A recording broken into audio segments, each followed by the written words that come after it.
Welcome to the Money Savvy Parents podcast, the podcast for entrepreneurial parents to work towards becoming financially invincible to then pass that vital life skill down through the generations. I am your host, Laura, mother to 3 beautiful children and founder, financial strategist for Savvy Peacocks. Each week, we'll be delving into a new money topic to get you and your family more money savvy. Let's remove the taboo from money together.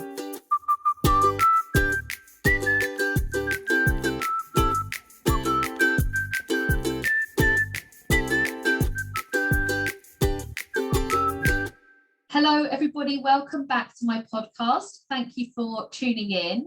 This is another episode where I have a wonderful guest with me, which is nice, so you don't just get bored of my voice. I've got the lovely Jo Wildsmith with me from Branded and Covered. And before I allow her to introduce herself, I just want to say that since starting my business, I've met a hell of a lot of people in the online space, and my connections have really grown. But there are some special people, and there are a handful, good handful out there that have really touched my heart, that I get on really well with, that I feel like I could talk to forever, that I'd quite happily go on weekends away, and Jo is one of them. So welcome, Jo, to Money Savvy Parents. Thank you so much, Laura. That is so touchy, and I totally likewise. I completely agree. Absolutely, from me back to you. Definitely. You just have that thing, don't you? You just connect with some people, and that's the way it is. So yeah, it's a pleasure working with you. So do you want to share with our audience who Jo is? Yes. So my life has gone a little peculiar lately, I must say. First of all, I'll explain what I do, and then I'll say how I got here, because it's a very contrived, strange route. So I'm a global print on demand expert. So I help business owners to create their own merchandise. And we'll get into all how to do that later on. But the main thing is I came from a printing background, whereas most people who come into this kind of environment have come from a computer techie programming background. So I'm the living proof that a mum in her 50s can do this kind of thing without knowing how to code or anything like that. So before I did printing, I was in sales for 25 years, and it was direct sales. So I was out driving 40,000 miles a year, had to give that up because I have osteoarthritis. So I had to have both my hips replaced, and suddenly driving 40,000 miles a year wasn't an option anymore. So I randomly thought, I'll get into custom printing. And it's not quite that random, really, because what I was selling was maintenance and engineering products. And a lot of the people I went to would say to me, I really don't want any drain cleaner or concrete this week, but I would love to have some uniform. Do you know anyone that can do embroidered uniform for me? That kind of thing. And so it was always there in the back of my mind thinking, I wonder if I could do that sort of thing. And it led to printing and custom printing. So that's where I am with what I do. But who actually am I? I live in central London. I actually live round the back of a landmark, a huge landmark.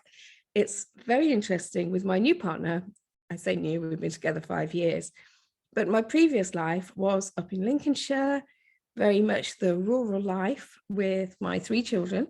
I have twins, girls who are 21 and a son who's 18. And we were up there doing the school run, doing everything was so normal. And now I've come to an environment where the royals are in regularly. It's very, very different, very, very strange. We bump into politicians when we're walking the dog. It's mad. It's a whole new world. And I love it. I did my degree wanting to work in London. And during my degree, met a man who wanted to live in the countryside. So now I have a new man who's happy to be in London, and it all works beautifully. You've got a full circle. 100%. I did even consider doing, when I first got here, I thought, actually, perhaps I shouldn't be doing any of this. Perhaps I should go for that job that I originally wanted when I did my degree. But I am so happy doing what I'm doing. I'm definitely in the right place now. Yeah. So just talk to me a little bit about your children. So you were similar to me. You had 3 and 3 years. although Yes. 2 of yours were twins. So Yeah. how did you find that balance between work and parenting in those sort of years leading up and through to teenagehood as well, you know? It was a very interesting time because for a start, I did not want children. All the time growing up, I had my plan, which was I would have my cheeky little London flat. I would go to the wine bars in the evenings, and that would be my life. I never wanted to get married, and I never wanted children. And then when I met this man, things changed a little bit. Still didn't want children. When I hit 30, I had to have children. I had to have children now, and I wanted them now. And everything changed. Everything changed. So I said, right, my sales career was absolutely flying. I was the main breadwinner, and I decided that, it's be quite easy. I'll have a baby, I'll stick it on a backpack and go and do my sales course. That didn't happen. I had twins. There's no history of twins in my family. The chance of me having twins is 1 in 800, and I had twins. Wow. 6 minutes apart. And so everything changed. So I took 9 months off instead of taking the 3 months I was expecting to. And had a major reality check. Yeah, I bet you did. Yeah. Funny enough, I can resonate with that story because, you know, when I started in the bank at 18 and I got a first management position at 21, my career was everything. And all through that time, I was the same as you. I don't want family. I don't want children. I'm married to the bank. I used to say, I'm wedded to the bank. I'm not getting married. I'm not having children, any of that. And then you meet someone, life takes over, something kicks inside you, there's some kind of maternal gene. I don't think everyone's got it, but it can happen. And it was like overnight, same as what you just said, overnight decided, actually, it's what I want. Amazing. It was absolutely amazing. And it became everything. It absolutely became everything. And as I say, there were 6 minutes between those two. And then about 1.5 years with the next one, which was my son. And suddenly the odds of me having twins again went down to 1 in 4. Wow. So he could very likely have become twins. But the thing with having the twins first was it was like a baptism of fire. Yeah. So I ended up looking after other people that I'd met in antenatal groups, their babies, even though I was the one with the twins, because it was like, well, another one's not going to make a lot of difference. Funny you should say that. Again, the same thing. By the time I'd had 2 within 18 months, then I'd easily have another 2 of my friends over whilst I was pregnant with my 3rd. And everyone would say, what, you're looking after 4 kids under 3 and you're pregnant? And I'd be like, yeah, it's fine. Like, but once you put your head around 2 close together like that, anything else is a breeze, isn't it, Jo? That's it, absolutely. And it was the same with feeding them. It was the same with other end. It was just get on with it. Absolutely. When Max came along, my son, it was just, I'm not taking any nonsense from you. And of course you had girls first because your twins are girls, aren't they? And obviously having a boy is different, isn't it? Yeah, I mean, even with having twins from behind when I was pregnant, you couldn't tell I was pregnant. Whereas with Max, I was like a battleship. It's like everything was different. Plus being, not necessarily, it doesn't happen with all twins, of course, but being twins, they came early and they were only tiny. They were only 3.5 pounds each. Whereas Max more than made up for that. And with Max's labour, I was determined to have everything because it's called a high-risk pregnancy, a twin pregnancy. So I wasn't allowed a water birth. I wasn't allowed all of the whistles and bells. So with Max, I was like, I'm having the works. Yeah, lovely. So you went back to sales, but obviously that was pretty short-lived before you kind of worked out. Yeah, unfortunately. So what happened when we first got married, we moved down to Sussex because we met in Southampton where I did my degree. So we moved to Sussex and we were there for a while. And then my ex-husband was from Lincolnshire. So because we'd got the 3 children close together and because childcare was so expensive for the 3 of them, and we tried having au pairs, and the first one was lovely. The second one was more interesting. That's very politically booked. Well, just in case she ever listens to it. No, but that's she was more interesting, let's say that. And So then we tried various different options. One of the reasons we'd moved to Lincolnshire was so that we would have help from his family, and that kind of never happened. So we ended up with very expensive nursery fees. And then it just, with the pressure of all of this, I just ended up doing less and less sales. And because sales is so much one of those things where you have to be a self-starter, you have to push yourself to get out in the morning. It was very difficult. And then the more my hips started to hurt, the less appointments I was doing, and it all just sort of really wasn't working. So Lincolnshire, the problem with doing sales up in Lincolnshire compared to Chichester and the south where we were is that its industry is very close together in the south. So I could come out of one call and go next door to go into the other one. In Lincolnshire, it's completely different. In Lincolnshire, you go to one call, then you drive for an hour to the next one. And if you're in a position where driving and get out of the car is difficult, that's not ideal. So it just wasn't working.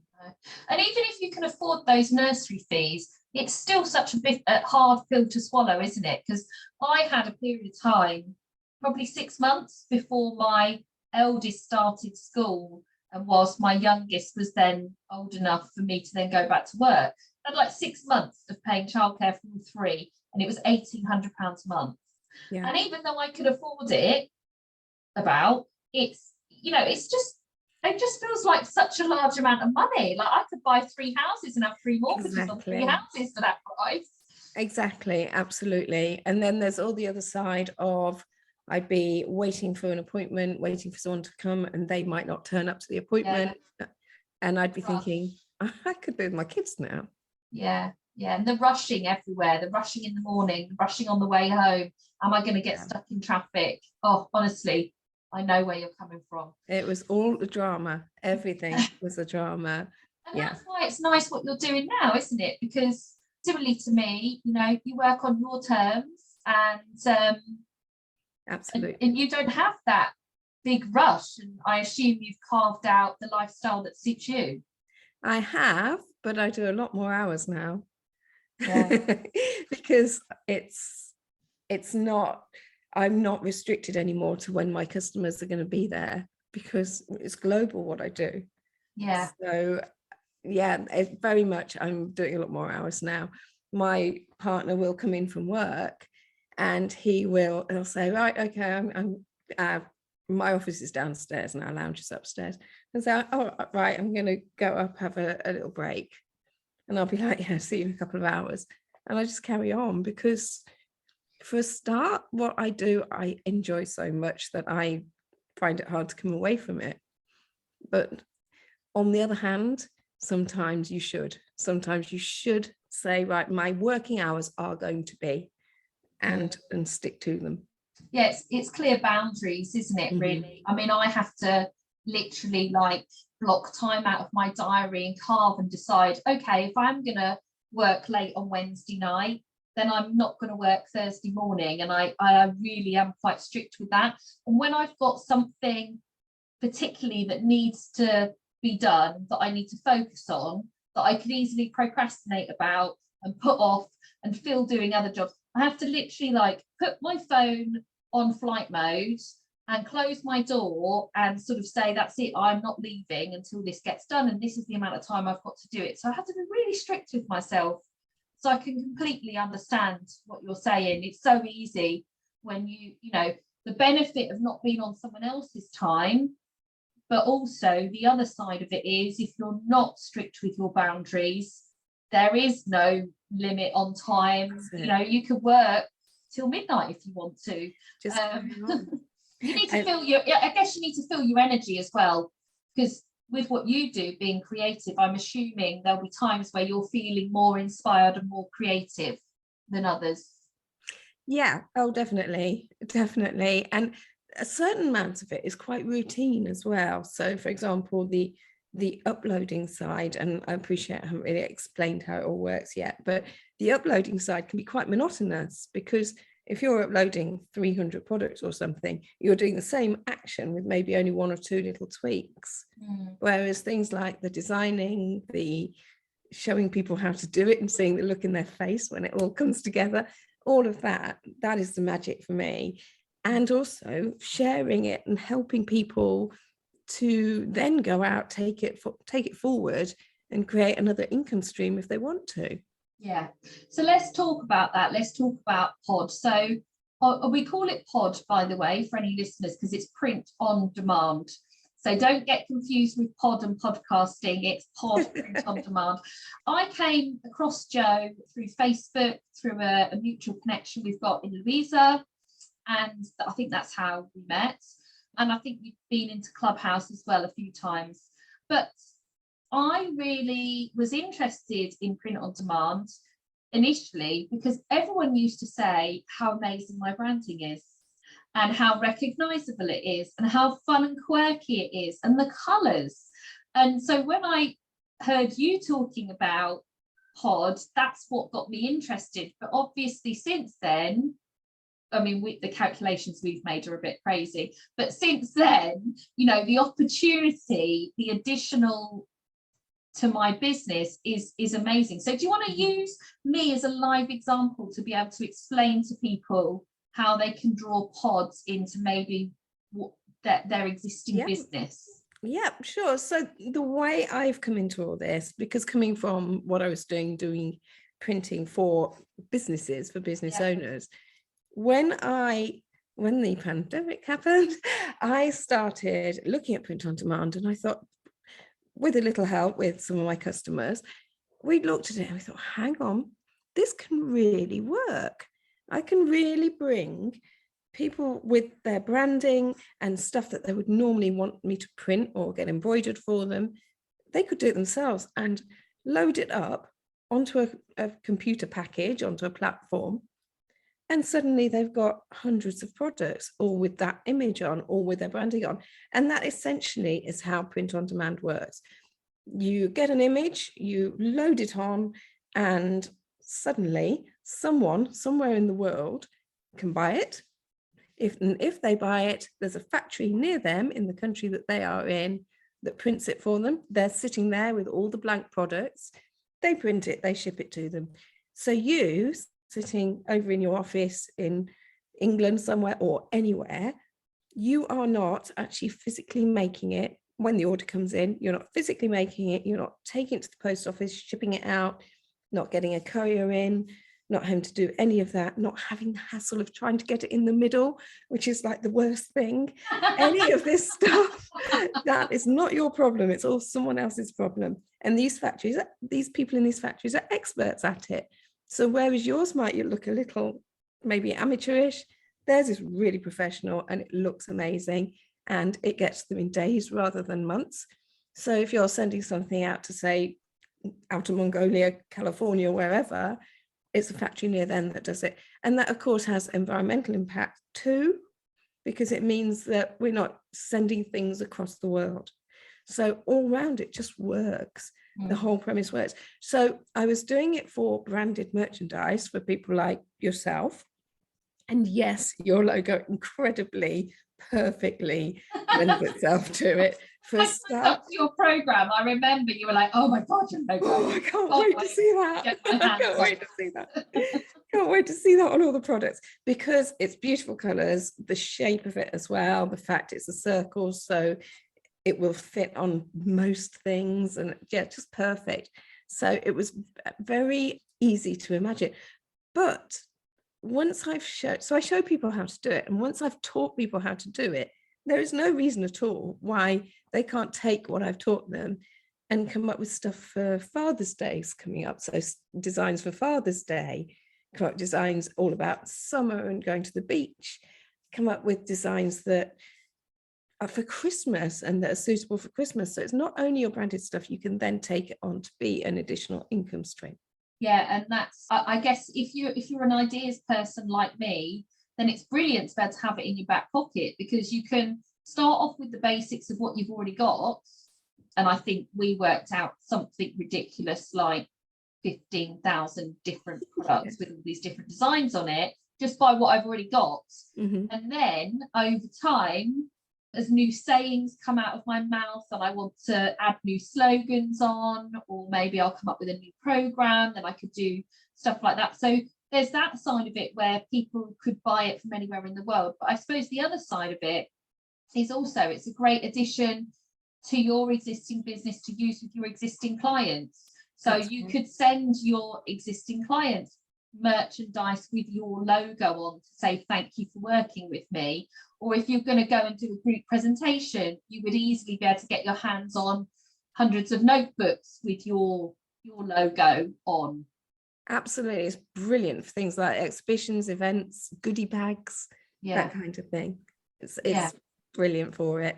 And you can really knock the socks off your clients, your customers, even to the extent that I always say to people, like when we're on a Zoom or something like this, for me to be able to just casually pick up my mug that has branded and covered on it, I see them go, ooh, I want one of those.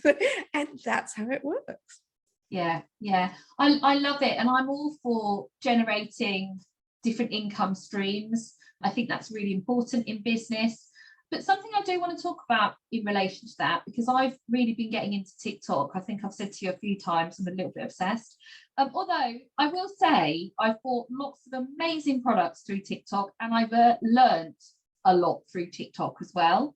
But I do notice from time to time, there's these people that pop up and say, you can create a whole business doing just print on demand, and you can make millions of pounds doing it. And I'm always a little bit dubious about those types of people. So I accept that it could be a nice addition to our businesses, and it could be an additional income stream of some level. But, you know, it is that reality, those videos we see on TikTok? Not really. Take it with a pinch of salt.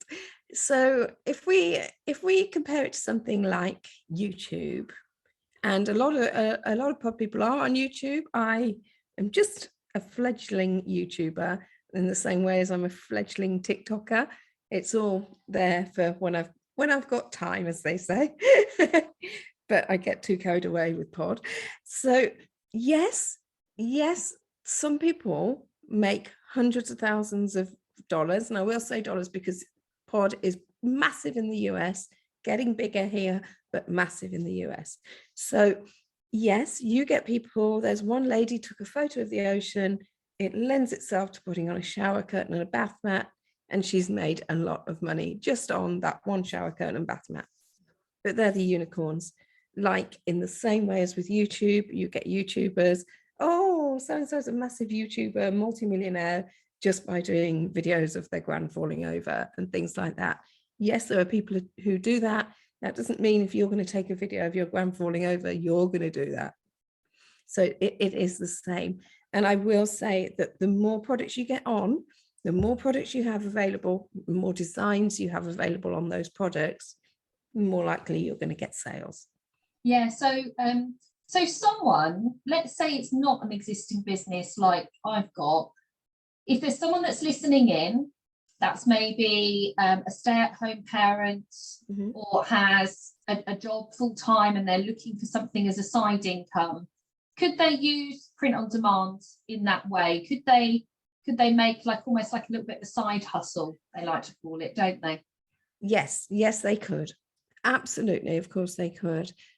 I don't like calling it a passive income stream. We get a lot of people who say, oh, is that a passive income stream? No, I call it an ACPIS, an almost completely passive income stream, because you do have to do the work. You do have to make sure the designs are going to be able to scale up, because something that's going to look fantastic on a mug is not going to scale up necessarily and look brilliant on something like a throw blanket or a duvet or a wallpaper or something like that. So you need to have designs that are really, really good quality, really high, really large files. So that's the first thing. The second thing is then you need to go ahead and upload it. And then, of course, our good old friend SEO comes in. You want to make sure you're putting tags, making it searchable and things like that. So it's not completely passive.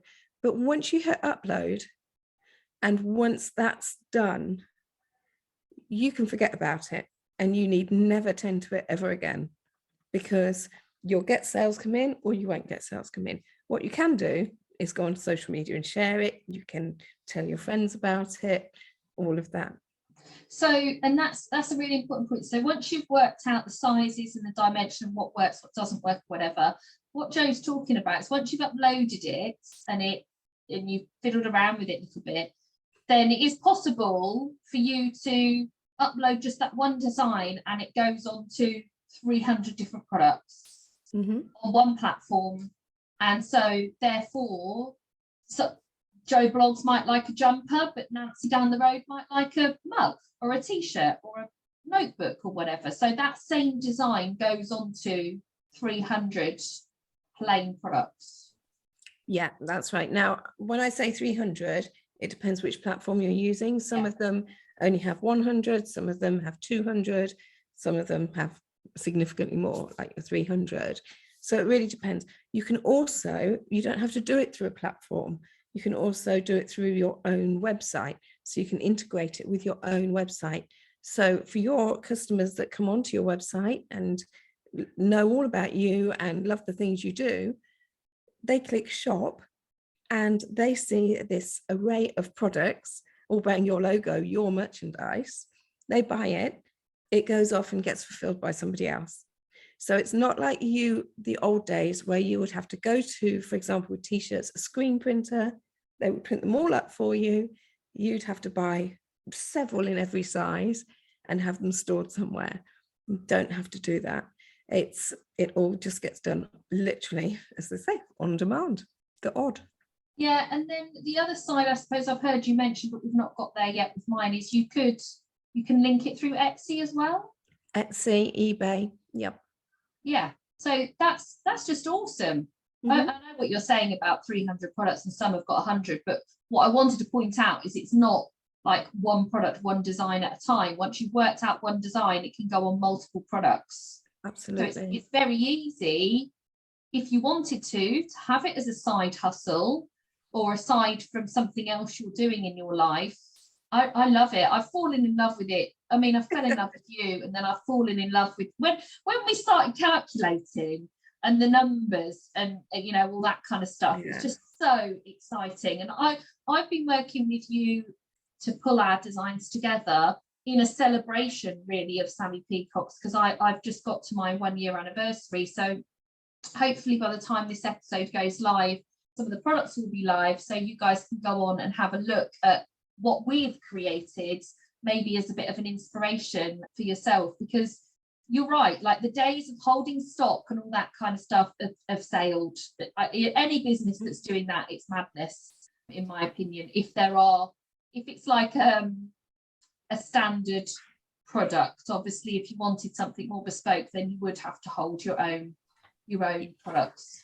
Absolutely. The other thing with it is that you don't have to invest loads of money. So for example, if you're having something made, something like a screen printer, something like that, they always want you to buy a minimum order quantity. So suddenly you're not tying up hundreds or thousands of pounds in stock. So it's not just the storage element and the hassle, it's also the financial one. So suddenly that's not your issue anymore. When somebody buys something, they pay for it, you earn a royalty on it and you earn money from it. And you set those prices as well. So you can make it a little more expensive, or you can make it a little lower to try and get more people buying. And then you just get involved with your wholesaling, how you want to do it. Do you want to do it that it's purely for your own clients and you want to make it something a bit special, a bit exclusive? Or do you want to make it something that people are going to buy it because it's cool for that year, that moment? Or for example, someone's having a birthday party, a child's 8th birthday party, you could do personalized t-shirts for them, all of that kind of thing, all through it. It's just, once you start thinking about it, the possibilities are absolutely endless. And of course, there is also, you don't have to have everything available globally. You can purely keep it to yourself. So if you want to only have savvy peacocks or savvy women, savvy students, things purely for your own people, you can have it loaded up on there and then only make it live when you actually want to do a sale. Yeah, make it like a private link. I love it. There's no end. And you're absolutely right. The financial side of it is a no-brainer. I've chosen to work with you on a VIP one-to-one basis, basically because I wanted to go big with it, and the time that I have is so limited to be able to go big with it. But that's not the only option, is it? So what are the ways in which people can learn from you how to do this themselves? We have a couple of options, actually. I have a launch situation where I do a challenge, a free 3-day challenge, where people just find out the basics. They find out how to do it on a mug, how to put it on one product on a mug, which by the time you've done that 3 days, you'll know whether it's for you or not.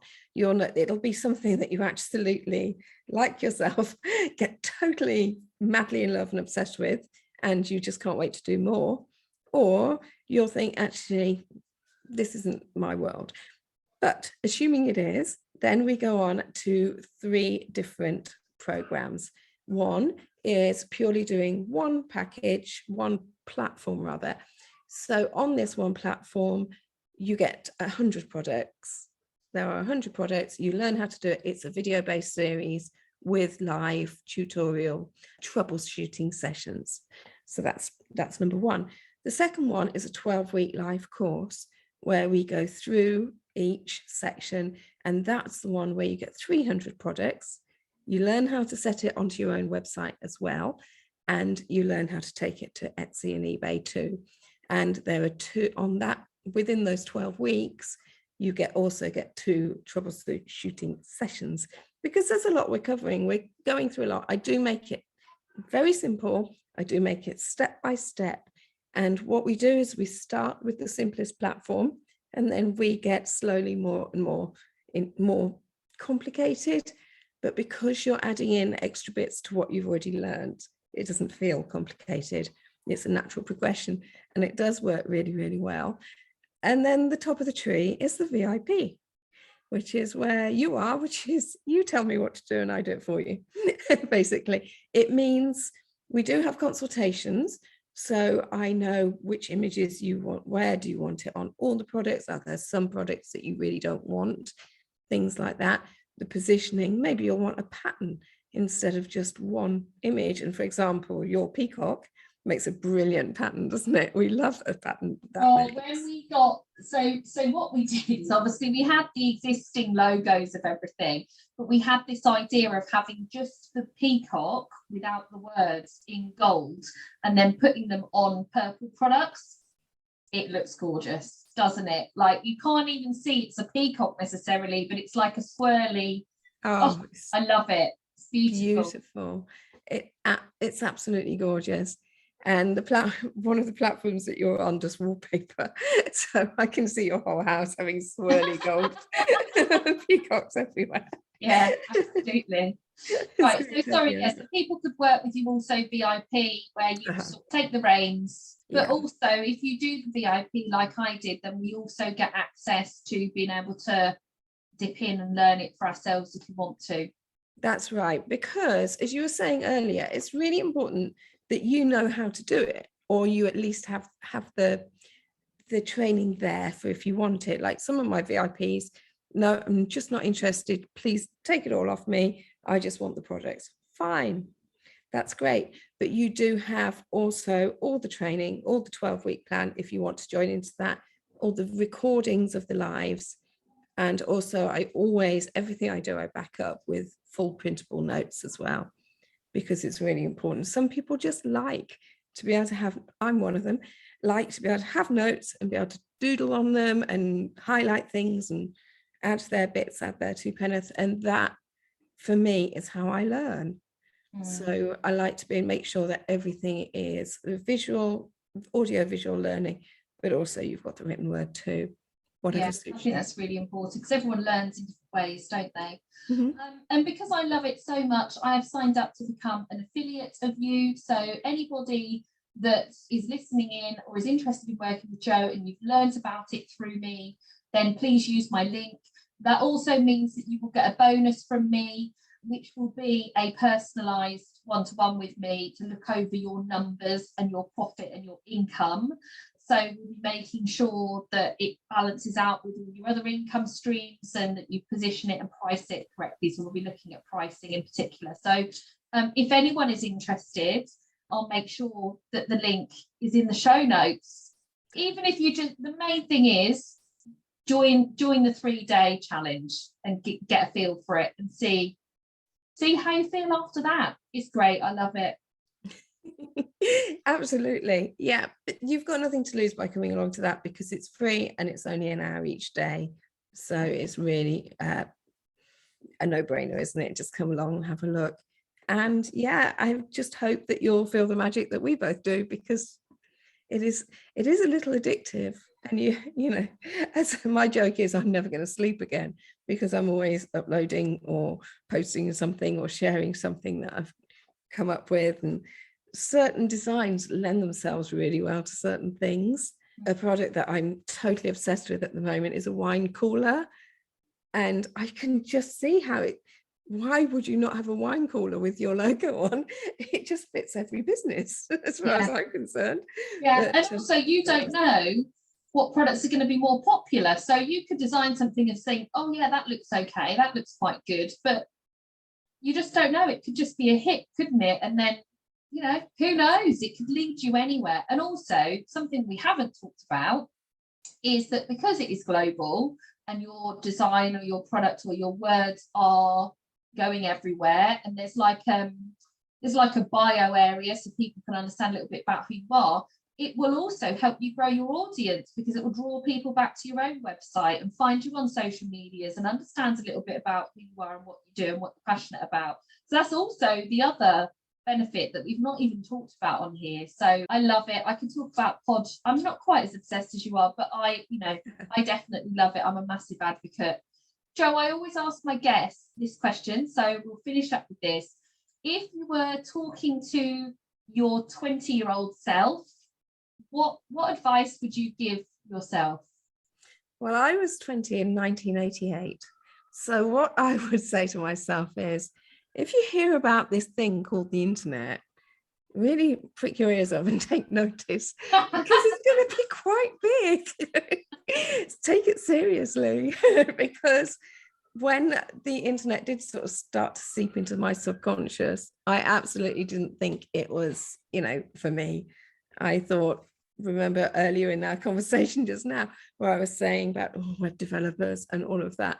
In my mind, that's what it was going to be. I had these visions of the 60s where there was those big computers filling complete rooms with reels going round. I thought it's just listen to that. That's not me. I should have listened and I should have kept my eyes open and grown then, because what I do now, I absolutely love, and it's so user friendly. It's a whole new world. Yeah. Oh, there's a song in that, isn't there? Oh, definitely. And I would just like to say that my customers have all given me the moniker the pod queen. Yeah. And that maybe means you're a pod princess if you're not quite as obsessed with it as I am. So the savvy pod princess. Savvy pod princess. There we go. That's it. Hey, you can put that on some branding. You can put that on some merchandise. I could see that on a mug. I could see it on a mouse mat. I could see it on stop me. Thank you, Jo. You've been a wonderful guest. It's been great to have you here. And hopefully it's inspired someone in our audience to sort of explore it. I definitely had not even come across it before I met you. So, if this has sort of whet your appetite, then go and have a good look on social medias. I'll put all the links of where you can find Jo and about her challenge. And I'd love to see you in the community, because it's great what you've created there, where we're all got that similar passion of getting our brand out into the world. So thank you so much to all our audience for tuning in. I hope you have an awesome end of the week, whatever else you're up to, and we'll look forward to having you back listening into the podcast another time. Have a great day. Thank you so much for listening to the Money Savvy Parents podcast. If you enjoyed today's episode, then please subscribe to be alerted to the new episodes. If you want to learn more about your relationship with money, then start off by taking my Money Languages quiz on my website, www.savvypeacocks.co.uk. Let's remove the taboo from money together.